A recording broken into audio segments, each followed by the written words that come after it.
फिर किस्मत नाल मिलेगी।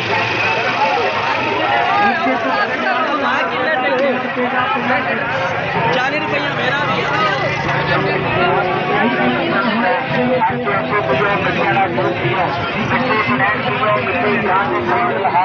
पियोगे इंशाल्लाह पगड़ी वाला गिलास भुल जाओगे।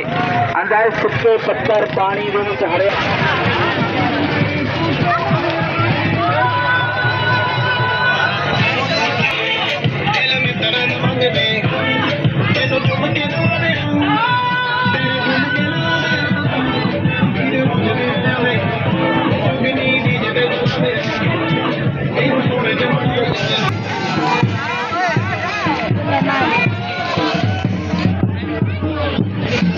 ਹੁਣ ਰਸ਼ ਜ਼ਿਆਦਾ ਬਣਦਾ ਪਿਆ ਹੌਲੀ ਹੌਲੀ।